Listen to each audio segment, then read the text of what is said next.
10 Düfte für stabile Jungs. Ja, die habe ich heute hier parat. Die möchte ich euch vorstellen. Wir gehen gleich rein. Ja, und der erste ist einfach mal ganz locker, easy aus der Hüfte geschossen. Job Homme, das Eau de Parfum. Yes. Im Endeffekt haben wir hier die fast oldschool DNA im Background allerdings nur.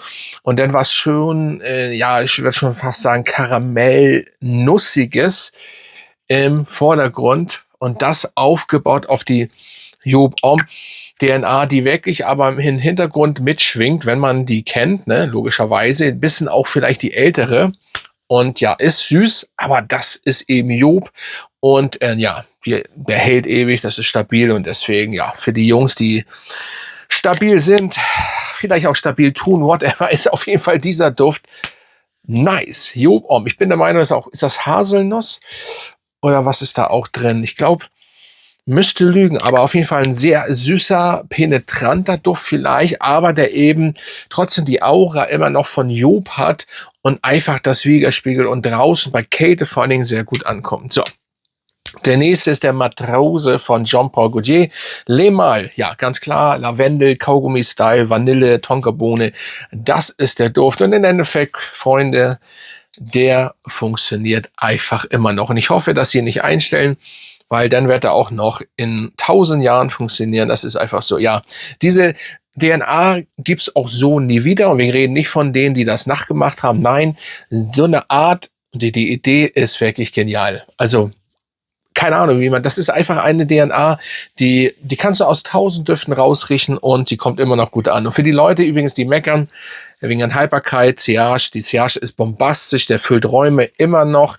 Das ist einfach ein Duft, leider in dem Fall, das hat Jean Paul Gaultier ab und zu mal, nicht bei jedem, dass die DNA, beziehungsweise falsch, nicht die DNA, die Sillage und Haltbarkeit von euch meistens nicht so selbst wahrgenommen wird, aber bei anderen. Also ihr kriegt locker von 9 Stunden immer noch ein Kompliment, wenn derjenige natürlich den Duft mag. Ne? Ganz logisch, ja. So, der nächste, Louis Vuitton Ombre Nomade. Wenn man auf stabile Jungs steht, die auf jeden Fall dunkle Düfte mögen, meine ich, also schwere, dunkle, tiefe Düfte, das ist der Ombre Nomade. Im Endeffekt auch hier der King von Louis Vuitton, natürlich mit den Imagination.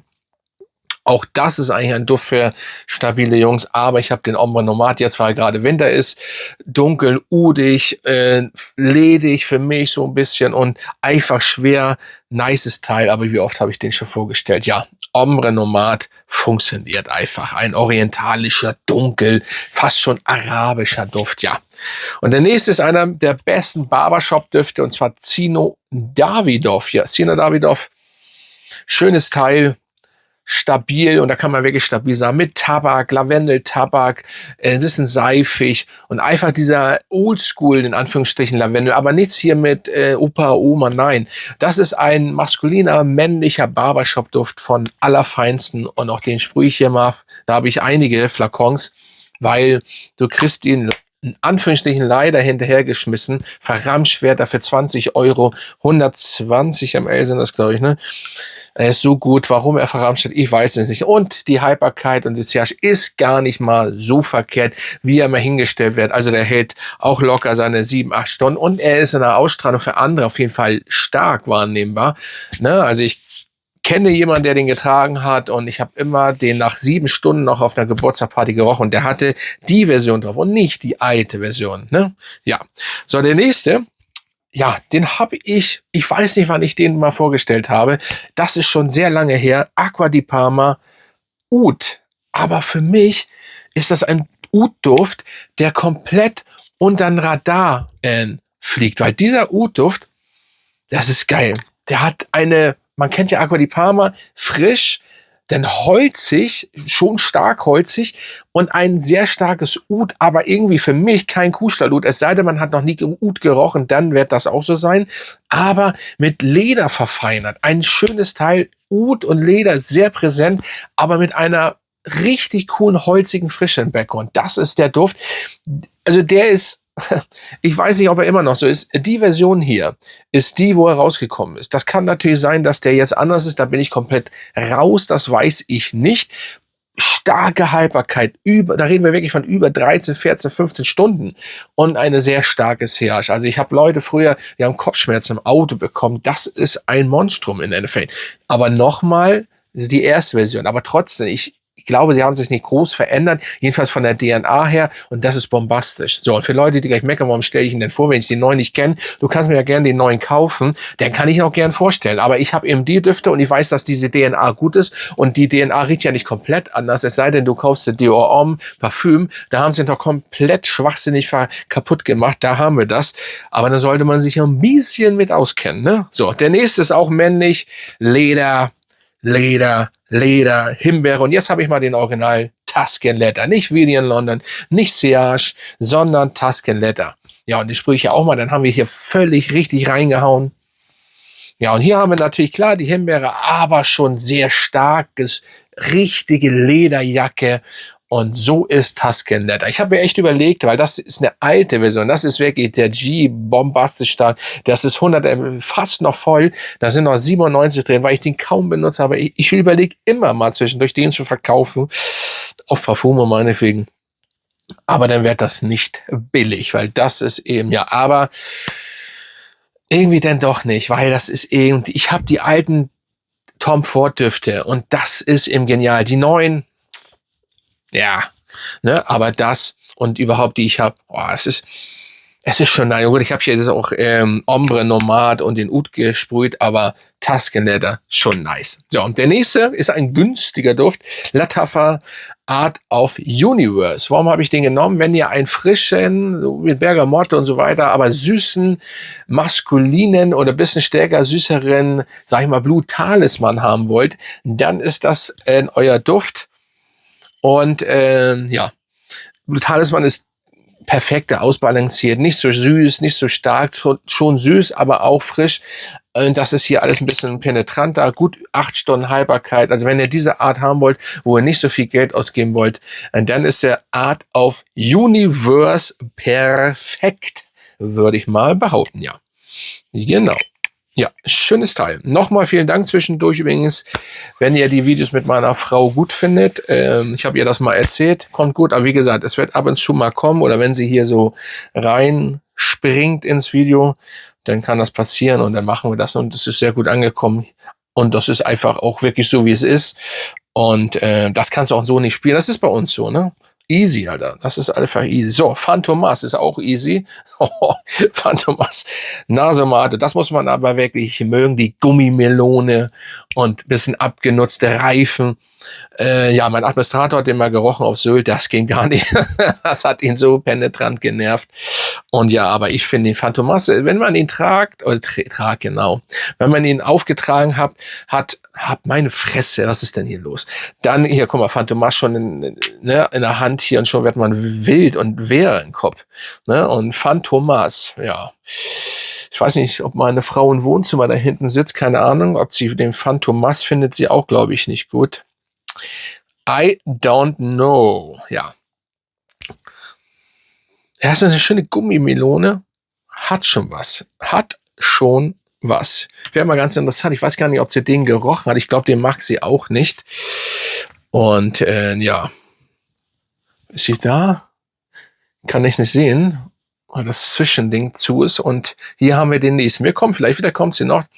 So, und jetzt ist es mir eine Ehre, diesen Damenduft vorzustellen. Das ist ein Damenduft. Aber im Endeffekt ein männlicher Duft, weil diesen Duft Epic 56 von Amouage, den trägt nicht jede Frau. Da kommt sie gerade. Übrigens heißt sie auch Amelie. Und sie ist keine KI. Wink mal hier rein. Viele denken immer, ja, ich weiß nicht, ob das im Bild war. Muss schon richtig. Was soll ich denn machen? Genau, ja. Amouage Epic 56. Ist das ein Damenduft für dich?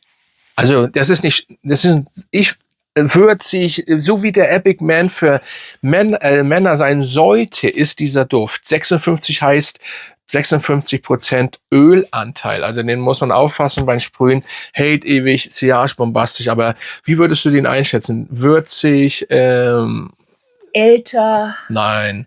Pfeffrig? Holzig? Älter. Wieso älter? Was heißt älter? Also die Dame sollte ja schon Dame sein. Also jetzt nicht irgendwie 30 oder also so. Stifler's Mom. Stifler's Mom würde schon, ja, zu der würde das passen. Genau. Aber ein richtig guter Duft. Also vergesst den Epic Man for Men. Nehmt den Amouage Epic 56. Ja, der kostet ein bisschen, aber ja. Ich hatte gerade vorgestellt hier den Phantomas hier von Nasomate Gummimelone mit abgenutzten Reifen. Machst du den Duft? Die Beschreibung stimmt ja schon. Ja, aber er ist einfach Haut oder in der Luft anders. Boah. Machst du nicht? Nein. Ach, so nicht. Komm schon. Ungut. Nee, der hat was. Das ist irgendwie, hat der was. Aber also das ist wenn Nasomate. ich Gummi riechen möchte, ja, dann gehe ich zum Dragster-Rennen oder... Ja, ist noch, aber ich bitte dich.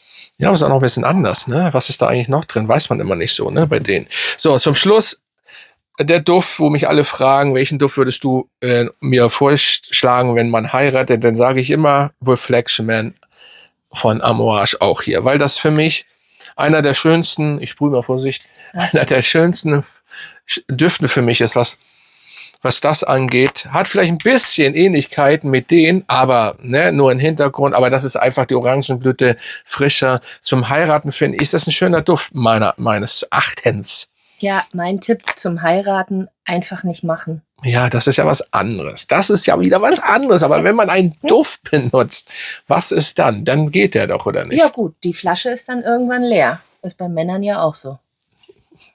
Wieder ein auf witzig hier. Und trotzdem immer noch keine Antwort. Was denn? Ja, der ist okay. Okay. Also Ja, ich würde am Altar nicht wegrennen. Also wenn ihr, ganz ehrlich, sollte meine Frau einen Kanal machen, macht sie nicht, aber ich sag's nur, denn ich glaube, dann werden einige Düfte auseinandergenommen. Die hier sonst, die glaube ich nie auseinandergenommen werden von niemandem, dann werden sie aber auseinandergenommen. Ja, wie gesagt, Scheidungsgrund, hatte ja schon einer drunter geschrieben. Fahrenheit, ja, aber... Fahrenheit, ein Scheidungsgrund, ja ganz ehrlich, wenn der den Duft auflegt, das ist definitiv ein Scheidungsgrund. Ach, so ein genialer Duft eigentlich, Fahrenheit. Nein, der ist widerlich, absolut widerlich. Was ist das da mit Sino da jetzt? Hast du den schon wieder vorgestellt? Hast du Alzheimer? Nein, aber maskulin, aber stabile Düfte oder für stabile Jungs finde ich Sino gut. Ja gut, da passt er da einfach dazu. Ja, und es ist ein Barbershop-Duft, ein guter, finde ich. Lavendel, Tabak etc. pp. Ist das nice. Echt jetzt? Ja, aber das ist Eau de Parfüm. Nicht The Pink Man. Jetzt hat sie gerade Job Om. Uiuiuiui. Erinnert mich, als ich 18 war. 18, okay. Ja, das ist schon 30 Jahre her. Oder? Ja. Hast du ein bisschen, ne? Ich sag jetzt nicht, da kann man als Mann was Falsches sagen. Schönes Teil. Wie findest du eigentlich, nee. Die einzige Antwort, die ich jetzt gelten lasse. Den reinhauen. Ich habe hier einen Duft, ich weiß nicht, ob ich den reinhauen würde. Nee, den lasse ich. Ich wollte erst sagen, wie du den findest, aber den habe ich letztens schon reingehauen. Ich zeige es einmal noch. Apple Brandy. Ich habe mich irgendwie verliebt in den Duft. Den werde ich noch mal vorstellen. Einzeln vielleicht. Ich werde zwar nicht viel Aufrufe haben, aber einzeln. Einzeln? Einzeln? Ja. Also Angel Share ist das, gehört in diese Reihe Angel Share, Paradis und Angel Share. Nur, dass das Apfel ist mit, also ja, Apple Brandy. Und das geiles Teil. Viele finden den nicht gut. Natürlich gibt's einen alten Apple Brandy New York. Der einzige Nachteil ist hier dieses Teil hier in der Mitte. Das mache ich gleich machen. Das nervt mich ein bisschen. Ja, aber ein schönes Teil. Egal, werde ich irgendwann vorstellen. Ja, das war's denn. Das sind also Düfte für stabile Jungs, die auch meinetwegen so tun oder whatever. Auf jeden Fall, ja, Düfte, die auf jeden Fall funktionieren, diese 10. Und dann würde ich sagen, jetzt bin ich raus oder wir sind raus, ne? Genau. Wohlsein. Und du hast gehört, ne, dass sie das gut finden. Also sie wird dann öfters mal dabei sein. Amelie nochmal erwähnt und nicht Frau Dog, ja, kann man auch sagen, aber das höre ich dann immer und so weiter. Ah ja, wenn's passt. Ja. Gut. Bis zum nächsten Mal, Freunde.